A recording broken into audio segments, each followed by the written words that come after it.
안녕하세요. 은평고 1학년 국어 내신 경향 분석을 맡은 베이스캠프 국어과 강사 오준호입니다. 2022년 2학기 중간고사 시험을 분석하도록 하겠습니다. 간단하게 출판사는 천재박이고요. 은평고는 출제 범위와 문항에 대해서 간단하게 살펴보도록 하겠습니다. 일단 예전에도 그랬듯이 객관식 20문항에 서답형 6개로 26문항으로 구성이 되어 있습니다. 자, 보겠습니다. 일단은 1번부터 3번까지는 교과서 창의적 읽기, 로봇 시대와 인간의 일, 설명문 파트죠. 그리고 자발적으로 책 읽기, 독서 파트 이 두 개를 기준으로 세 문제가 출제가 됐는데요. 전반적으로 굉장히 평이한 문제였고 지문 자체도 교과서 안에 있는 지문이 고스란히 출제가 됐기 때문에 그렇게 어려운 문제는 아니었을 거라고 생각합니다. 그래서 상위권 친구들은 요 앞에 세 문제 중에서 틀린 문제는 거의 없었을 거라고 생각을 해요. 그 다음 교과서 쓰기 과정 성찰하기, 글을 쓰는 그런 과정에 대해서 설명하고 있는 단원입니다. 이 단원에 대해서 주요 개념 2의 문제가 2문제 출제가 됐고요. 주요 개념 암기 문제가 출제가 됐는데 두 문제는 좀 평이한 문제, 지문에 나온 그런 쓰기 과정의 특징을 이해하면 되는 문제이기 때문에 넘어가겠고요. 이 주요 개념 암기라는 말이 보이시죠? 그래서 계획하기 단계에서 고려해야 되는 쓰기 맥락을 전부 써라. 쓰기 맥락이 총 5개 있어요. 교과서에도 그렇게 나와 있고 선생님이랑 수업했을 때도 5개가 있다. 그리고 이 5개는 암기를 고스란히 하셔야 한다라고 말씀드렸거든요. 그래서 우리가 선생님이 은평고 시험을 지문 처음 분석하는 게 아니잖아요. 이전에도 여러 번 이전 학기, 그 이전 학기 계속 분석을 해왔는데요. 쌤이 여러 번 말씀드렸듯이 주요 개념 암기가 정말 중요하다라는 걸 이 문제를 통해서 너무나 쉽게 아실 수 있을 거라고 생각합니다. 왜냐면은 당장 저번 1학기 기말고사만 해도요.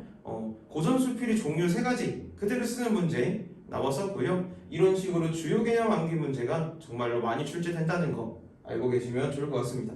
그 다음 보통 대부분의 학교에서는 기말고사 범위로 출제되는 중세 국어가 은평고에서는 중간고사 범위로 출제가 되었습니다. 그런데 이전에 이제 학생들 이전의 시험 그리고 혹은 다른 학교 학생들이 중세 국어를 제일 어려워하는 것과는 어떻게 좀 다르게 비교적 좀 평이하게 문제가 출제가 됐어요. 그래서 기본적인 문제들이 출제가 됐고요. 그래서 6번 문제는 이런 문제. 서너마로미 5가 1인칭 주어를 의도하는 것을 알면 풀 수 있는 문제. 왜냐면 이거 옳지 않은 걸 고르는 문제였는데 중세시대 서너마로미 5가 2인칭이다 이렇게 나와 있었기 때문에 이 한 줄만 딱 기억하시면 풀 수 있는 문제였습니다. 그 다음 7번도요. 관현격조사 역할을 했었던 시옷의 특성. 우리 중세시대 때는요. 지금이랑 다르게 관현격조사 역할을 시옷이 했었어요. 그래서 지금은 의 하나만 관현격조사 역할을 하지만 중세 때는 시옷도 관현격조사 기능이 있었다. 그런데 그것을 물어보는 문제예요. 그래서 기본적인 개념만 딱 익히고 있다면 절대 틀릴 수가 없는 문제죠. 왜냐면 선생님이 빨간색으로 적어놨듯이 시옷은 높임의 유정명사 혹은 무정명사 뒤에서 관형격 조사로 사용된다. 요 한 줄만 딱 기억하시면 틀릴 수가 없었던. 왜냐면 이거에 대한 걸 물어보는 문제였기 때문에요. 성취 중에서 이거에 해당하는 설명만 고르시면 되는 거예요. 그 다음 8번 세종어제 훈민정음 중세시대 텍스트죠. 그리고 교과서에서 나오는 텍스트고 모든 학교에서 다 나오는 텍스트예요. 그래서 여기서 어떤 조사가 쓰였고 그 조사가 어떤 식으로 활용이 되었느냐를 묻는 문제인데 당연히 이 세종어제 훈민정음 분석 자체를 굉장히 학원에서 아주 꼼꼼하고 철두철미하게 했기 때문에 틀리시지 않았을 거라고 생각을 합니다. 그 다음 서답형 2번은요. 위에 있는 이 세종어제 훈민정음 있죠? 이거의 현대어 풀이에 잘못된 풀이를 3군데를 추가하셨어요. 학교 선생님이. 그리고 하나만 예시로 제시한 다음에 이렇게 고쳐라.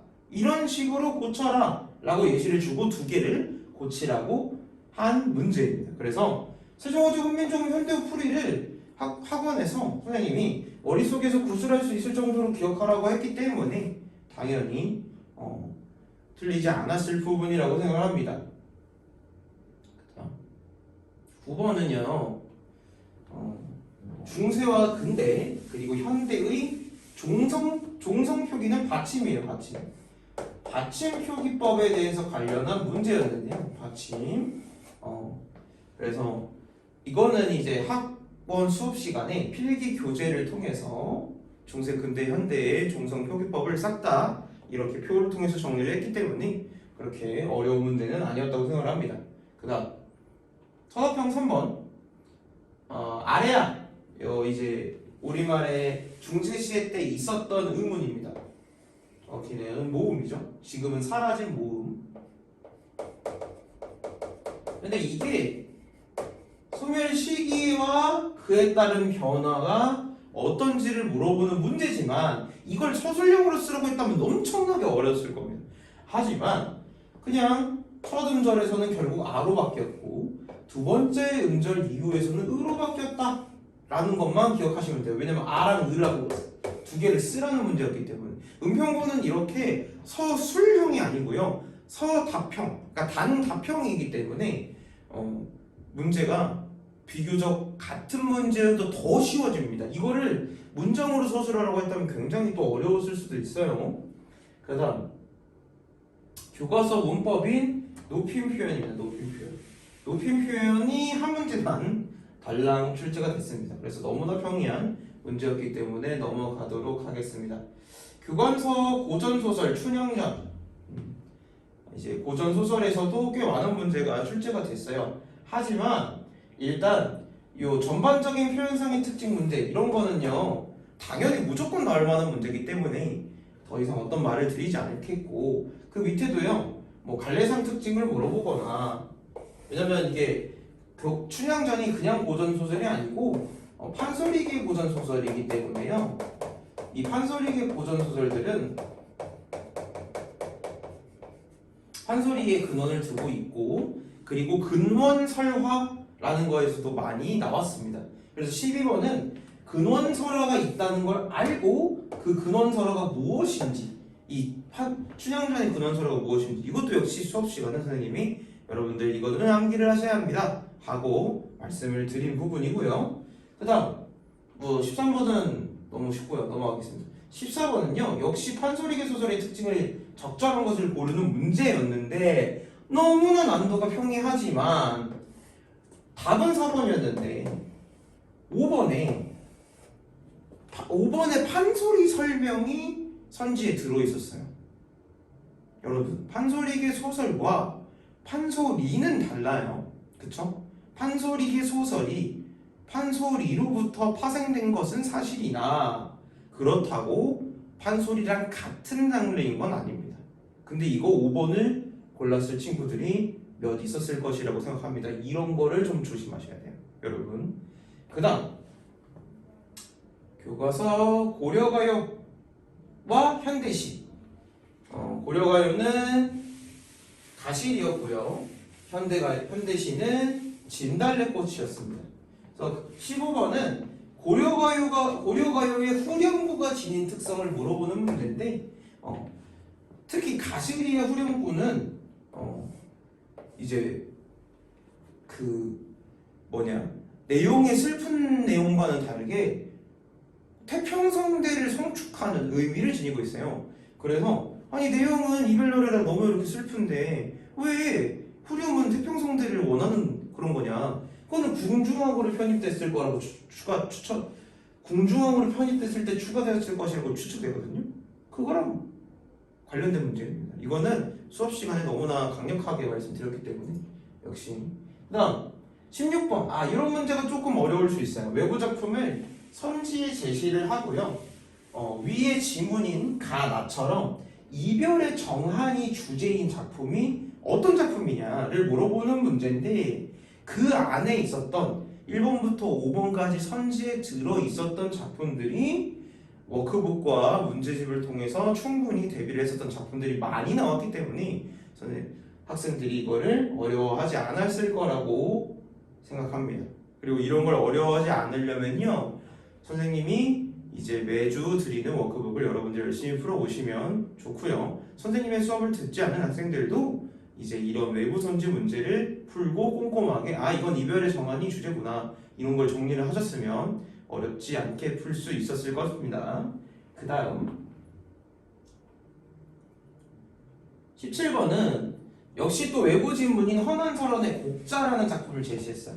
이 문제가 이번 이제 은평고 중간고사 문제에서 그나마 제일 어려웠던 문제라고 생각을 하는데요. 이런 문제도 그렇지만 클리닉과 대비 수업을 통해서 외부 지문 도개법을 선생님은 지도를 했고요. 학생들이 어렵게 풀지 않으셨으면 좋겠어요. 이런 거를 우리가 외부 지문 분석도 할 수 있도록 여러분들이 좀 노력을 하셔야 됩니다. 그 다음 서사평 4번 진달래꽃에 아름다다 가실길에 뿌리오리다, 이 부분이 산화공덕이 드러난다 라고 수업을 했는데 그 산화공덕 네 글자를 적으라고 하는 문제였어요.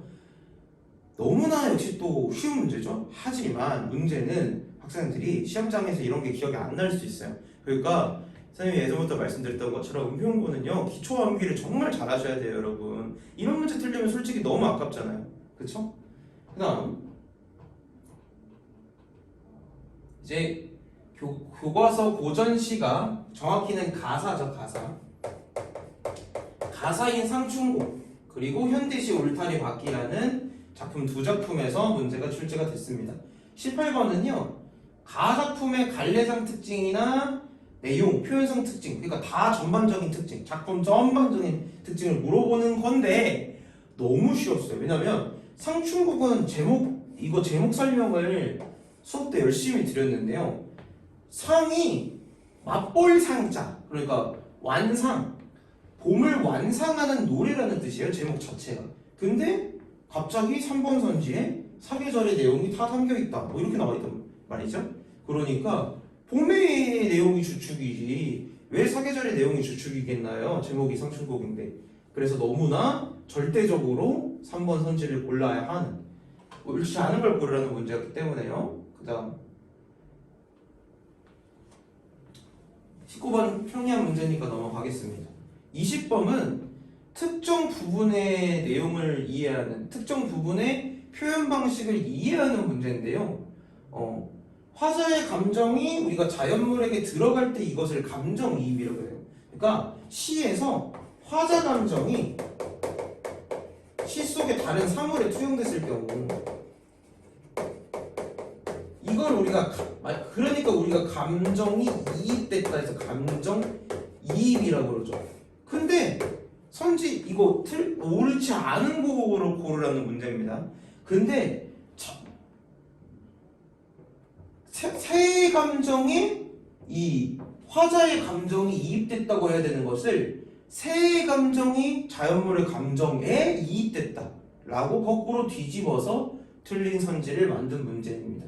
그리고 이런 문제를 틀린 학생은요, 문제를 꼼꼼하게 안 푼다는 거기 때문에 좀 반성을 하셔야 돼요. 거꾸로 뒤집어 놓기만 했는데 이거를 안 고르고 다른 선지로 넘어가셨으면. 근데 문제는 이와 별개로 다른 선지에 오류가 있어서 복수 정답 처리가 됐어요. 그래서 요 지금 선지랑 또 다른 선지도 둘 다 답이 되었다라는 겁니다. 그 다음 서술형 5번 고전시가 중에 가사가 어떤 가사는 전격 가사고 어떤 가사는 변격 가사로 갈리느냐, 이거는 그냥 마지막 행이에요. 가사의 마지막 행이 3, 5, 4, 3으로 끝나면은 전격이거든요. 이렇게 끝나면 정격이에요. 근데 이 중에서 이 앞에 세 글자로 끝나는 게 제일 중요하거든요. 그래서 가작품에서 전격 가사인 근거를 지문에서 골라서 쓰면 되는 건데 이 세 글자를 쓰시면 되는 겁니다. 그러니까 너무나 평이한 문제였죠, 역시. 그 다음 가작품에서 속세 관련된 시어를 3개 골라. 여기 작품 분석 공부를 기본적으로 하셨다면 틀리지 않으셔야 하는 그런 문제라고 생각을 합니다. 자, 총평으로 넘어가겠습니다. 전체적으로 문학의 비중이 많이 높았죠. 왜냐하면 문학 문제가 더 많고 문법은 높임에서 딱 한 문제, 그리고 중세국어에서 여성문항이 평이하게 나왔기 때문에 전반적으로 난도가 많이 떨어졌습니다. 그리고 이전 학기에는 프린트물 문법이 많이 나왔었거든요. 근데 프린트물 문법이 1절 없었어요, 이번에는. 그래서 전체적인 커트라인이 올라갔다, 이 얘기는 난이도는 떨어졌다, 이 얘기죠. 그래서 그리고 또 거기다가 복수정답 처리된 문제가 있어서 이런 난이도 하락 현상이 심화됐거든요. 그래서 1등급 커트라인이 거의 만점권에서 형성이 됐습니다. 100점 아니시면 1등급 맞기가 힘든 시험이 된 거죠. 실제로 한 문제 틀린 친구도 좀 배점이 큰 걸 틀렸더니 2등급이 됐습니다. 그러니까 이런 현상을 보면요, 우리가 무엇을 대비를 해야 되냐, 당연히 이게 마지막 시험이 아니잖아요. 중간고사이기 때문에 기말에서 난도 상승이 있겠구나 라는 걸 당연히 예측할 수가 있습니다. 그래서 이제 저희 학원도 100점이 나왔지만 이 100점이 나왔다는 것 자체가 중요한 것밖에 보다는 기말에 어떻게 대비를 하느냐가 전체적인 성적을 결정할 수 있어요. 그래서 기말고사를 집중적으로 대비를 해야 한다라는 거. 그래서 앞으로의 기말고사 대비 방향 역시나 교과서 위주 제재 학습하고 필수적인 암기 문제, 포인트 키워드 위주로 암기하셔서 단답형 문제 절대 틀리지 마셔야 됩니다. 그래야 고득점 유지할 수 있어요. 왜? 아까 나온 그 시어 3개 쓰는 거, 아니면 뭐 산화, 공법 이거 4글자 쓰는 거 겨우 4글자 못 썼는데 점수가 막 4점씩 날아가요. 그쵸? 그 다음 난이도 상승에 대비, 아까도 말씀드렸듯이 총평 부분에서 말씀드렸듯이 커트라인이 100점대에서 끊어졌고요, 1등급 컷이. 그래서 기말고사는 의도적으로 선생님들이 난도를 매우 높일 것이다. 하지만 그렇다고 시험의 기본 기조가 막 바뀌거나 그러진 않아요. 막 서답형이었다가 서술형이 나오고 이런 거는 없어요. 그렇기 때문에 기초 이론은 아까 꼬는 문제들, 그러니까 아까 선지처럼 앞뒤를 바꿔놓는 선지, 그러니까 꼼꼼하게 안 푼 학생들 걸러낼 수 있는 문제, 아니면 학생들이 미처 암기하지 못할 만한 서답형 문제, 이런 문제가 너무 좋죠. 왜? 겨우 4글자 못 썼는데 점수가 막 4점, 뭐 한 3개 못 썼는데 10점 날아가요. 그러니까 난도 상승하기 쉽죠. 그러니까 더욱더 빡세게, 더욱더 꼼꼼하게 암기와 이론 숙지를 하셔야 합니다.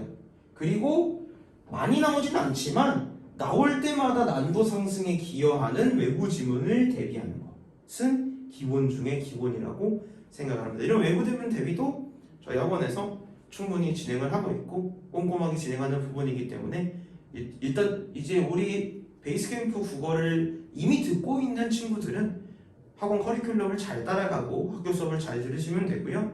그렇지 않은 친구들도 외부 지문을 잘 대비하셔서 기말고사에서도 좋은 성적을 받으시길 기원합니다.